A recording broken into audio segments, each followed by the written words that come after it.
Moi, c'est Sébastien et je fais partie de l'équipe de la brasserie Hub.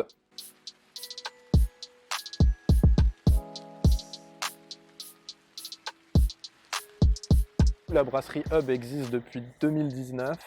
On s'est lancé avec Alexis à la base à deux et depuis janvier cette année, Mathilde a rejoint l'équipe, ce qui fait qu'on est trois à l'heure actuelle.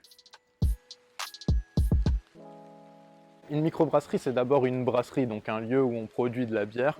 Micro, c'est plutôt par rapport à sa taille, c'est-à-dire qu'on ne brasse pas plus de 200 000 hectolitres, ça fait 20 millions de litres à l'année.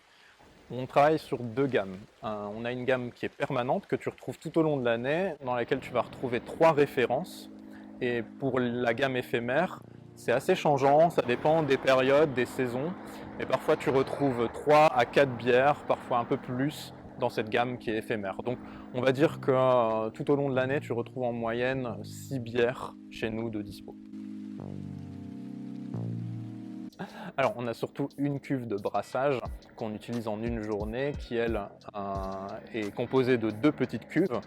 Et ensuite, on a des cuves de fermentation qui nous permettent de fermenter la bière et de créer de l'alcool. Et on est équipé de 4 cuves. Le zéro déchet, c'est une philosophie. Donc, c'est en réfléchissant à l'ensemble de la chaîne de production, que ce soit les matières premières qu'on achète, mais aussi les produits finis qu'on vend.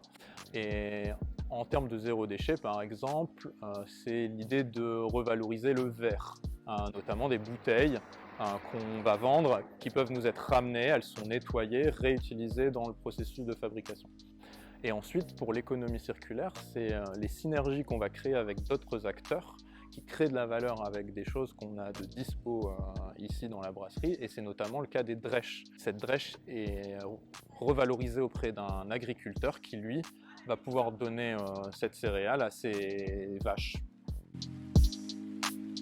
Qu'est-ce qu'on pourrait ajouter d'original pour créer quelque chose de différent par rapport à d'autres brasseries ?